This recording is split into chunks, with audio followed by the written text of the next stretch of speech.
What's up guys, my name is Gabe and welcome back to the Trojan Blade. Welcome back to a brand new video. By popular demand, it is finally back on the channel. This is episode 21 of the viewer comment series. We haven't done one of these in a while, and there's a lot of new people here to the channel. So what this video series is, I'll put a post out over on Twitter. I'll also do one on the YouTube community page, as well as over on the Trojan Blade Discord, calling for questions from you guys, and then I'll pick out the best ones and answer them on a video. This series is a ton of fun. We used to do the Bozo OU Fan of the Week. If you remember that, shout out to you. You've been here for a while. But yeah, let's not waste any more time. If you are enjoying the videos, please do leave a like and subscribe to the channel if you haven't already. And guys, make sure you're following me over on Twitter at the Trojan Blade. And guys, make sure you're checking out the Trojan Blade Discord. That is linked down below as well. It is 100% free. It's essentially a USC message board. There's a lot of different threads on all sorts of different topics. And essentially, it's just USC fans talking ball. If that sounds intriguing to you, again, check out the description of this video and click the Discord link to sign up. Again, it's 100% free. All right, first up, from the #1 graphic account on all social media, it's my man Founders Edits. All of his links are down in the description as well. But he asked thoughts on our new running back room. The first word that pops into my head is unproven. Unproven, but with a ton of upside. I'm not expecting much from the true freshman coming in. Amarion Peterson looks to be the fourth option. But when you're talking about Wayman Jordan, Brian Jackson, and Eli Sanders, I really like the mixture of skill sets. Eli Sanders is your home run hitting speed guy. Brian Jackson is the thumper. And then Wayman Jordan is a combination of the two of them. For me, Wayman Jordan is absolutely going to be RB1. He has the most complete game. Brian Jackson, while very physical, isn't very explosive. Eli Sanders, while very explosive, isn't very physical. Wayman Jordan is both of those things. He can also catch the ball with ease, and he's a very committed and violent pass blocker. Those things go a long way. I think he's a complete back. I think he's going to stun a ton of people this year that don't really know about him. So I like the energy with this group. But yeah, extremely excited about Wayman Jordan, and just very excited to see how the roles play out in this room. Next up, we have College Football with Sam. And by the way, guys, make sure you're checking out his channel. He does a phenomenal job. More than 20,000 subs. Sam's kicking some serious ass over there. But he asked, how many games does Lincoln Riley need to win in 2025 for him to give you faith in his program? Well, man, this is a tough one. And it's one that I change my mind on every other day or so. But as I'm sitting here on the night of January 13th recording this, I'm going to say double-digit wins. We need to at least be 10-2 in the regular season. The Big Ten gave us an absolute gift of a schedule. We have to take advantage of that. It's year 4. And I mean, in terms of faith and the way he's running his program, I'm extremely close to being completely out now. There's just so many red flags with the operations here. But I have said it, I am going to give him this next year. These last 2 years have been so bad. We really need to see a massive turnaround this year. Plain and simple, 7-5 is not going to cut it. Hell, 8-4 isn't going to cut it. 10 wins or more, and I think we'll be in good shape. Next up, from Galahad007 over on YouTube. He asks, who do you see as USC's biggest potential breakout candidates on offense and defense? So let's start with defense. I'm going to go with Desmond Stevens. For me, he's a shoo-in to start. Really liked what we saw from him in very limited snaps this year. I like the way he sees the game. I like the way he moves. Smart, athletic, physical, playing as a true freshman at the linebacker spot. Clearly had the trust of the coaching staff. He's a name I would underline, highlight, do whatever you need to do. Desmond Stevens is going to be a big-time player for us next year. And on the offensive side of the ball, I'm going to go with Tobias Raymond. That looks to be your starting right tackle.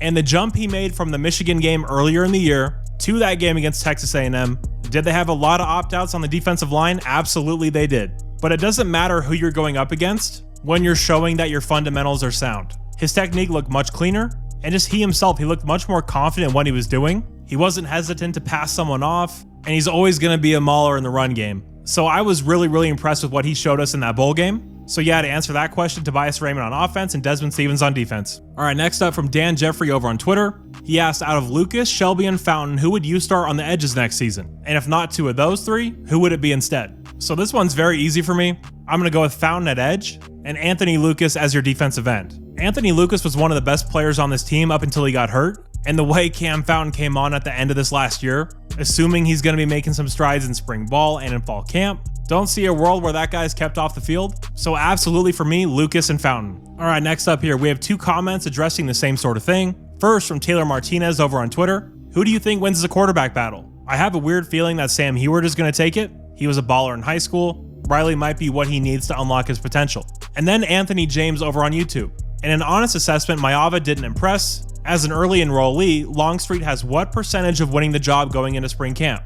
I'd say 65%. All right, so to address the first one, Sam Heward is not going to be your starting quarterback in 2025. No disrespect to Sam, but just don't see a world where that happens. But talking about the starting quarterback competition between Jaden Maiava and Hassan Longstreet. So I think at this point, people know where I stand on Jaden. Even though people try to twist my words and call me a hater, there is nothing more in this world I would love to be wrong about than Jaden Maiava not being the guy for USC. If Jaden comes out next year and he plays great and he's cleaned up his turnover issues, I'm a USC fan. I'm going to be as happy as anybody about that. I would absolutely love to come onto this channel and admit that I was entirely wrong and that Jaden actually is a star quarterback. And believe me, if that happens, I will be on here admitting I was wrong. I've done it before and I'll do it again. But I just don't see it. A third-year player making as many little basic mistakes as he was making, not being able to read the field correctly, panicking in the pocket, throwing the ball backwards. I mean, there's just a lot of stuff that tells me he is not the answer at quarterback. And Hassan Longstreet, he's got the mobility, he's got the arm strength, he's got the pedigree, obviously. Even as a true freshman, I'd say he's better at processing the game than Jaden is. He's a little bit quicker in his reads, definitely more calm under pressure. The only question with Longstreet, it's going to be, can he come in as a true freshman and learn this offense? Because going from that offense they were running at Centennial to this Lincoln Riley offense, it's going from the kiddie pool to the middle of the Pacific Ocean. How much information can he retain? And how quickly can he fully get up to speed? Honestly, as smart a kid as he is, I don't think he's going to have too much trouble with that. I think he has a legit chance of winning this job. And honestly, the way that the schedule is set up, I think it's perfect for a true freshman quarterback to get his feet wet. You start off with Missouri State and Georgia Southern, two really easy games, and then you're at Purdue. You get your first true road conference game at the worst team in the entire league. You come home to face Michigan State, the opponents are progressively getting a little tougher, and then the real test happens at Illinois. That's a tough team, that's a well-coached team, it's going to be a very hostile environment, but I think that first stretch sets up very well for a guy like Hassan Longstreet.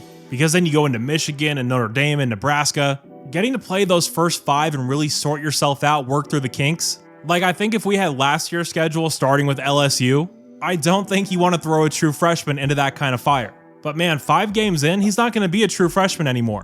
Not at the quarterback position. So I can 100% see Longstreet being the guy. And honestly, at this point, I would rather see the freshman just work through those early growing pains than throw Jaden out there and likely see more of the same. All right, next up, we have Eric over on YouTube asking any concern over the Penn State defensive coordinator position opening up, Penn State being Coach Lynn's alma mater. Honestly, a little bit. It just feels like that kind of offseason where crazy shit just happens. Now, is Penn State a better job than USC? Of course not. But guys, that's where he went to school. That's where he played. That kind of changes everything. But the big question here, and I was talking to Tim about this over at the USC Voice of College Football channel, what is D'Anton Lynn's end goal? Does he want to be in the NFL, or has he gotten the appetite for college football? That answer is going to tell us exactly what his next move could be. If he wants to go to the NFL, one more really good year with SC's defense, and he's going to be there. But if he wants to be a college head coach and quickly, if he thinks that Penn State has more high-end talent on the defensive side of the ball, then he could go there for 1 year, absolutely crush it on a team that's returning a ton of big-time talent on the offensive side of the ball as well, make a deep playoff run, and then parlay that into a head coaching job. So I wouldn't go out of my way to worry about it, but is it definitely in the realm of possibility? I would say yes, it is. All right, and last up for today, Schwelly Season over on Twitter asks, in the spring portal, what does USC need to target? So for me, the top 3 priorities are going to be linebacker, corner, and another offensive lineman. Whether they want that to be a tackle or a guard, maybe both. We need a few more bodies in the offensive line room. But taking a look at the linebackers, you return Eric Gentry, who's very experienced but very injury prone. And then outside of that, there is no proven talent in that entire room. We absolutely need to add a linebacker, hopefully a big-time playmaking one. Obviously, that's going to be hard to come by. But if our prayers are answered and we get a big-time GM in the door, then anything is possible, and linebacker is absolutely a priority. The corner room is sort of the same way. You have DJ Harvey, who's very experienced. Is a guy like DeCarlos Nicholson going to be able to come back? But then outside of that, there is not any proven high-end talent in that room. So can we go out and land this year's Mekhi Blackman? That would be an absolute game changer. So yeah, linebacker, corner, and for sure offensive line in the spring portal window. But yeah, guys, that is all I got for you this week. Again, make sure you're following me on Twitter at the Trojan Blade. Join the Trojan Blade Discord as well. And keep an eye out for these posts announcing when we're going to be doing the viewer comment videos. And then get your questions in. I'll do my best to answer them. And yeah, I hope you guys enjoyed the video. Of course, please do leave a like and subscribe to the channel. It really helps me out a ton. Really appreciate you guys being here. You're all awesome. And as always, take care and fight on.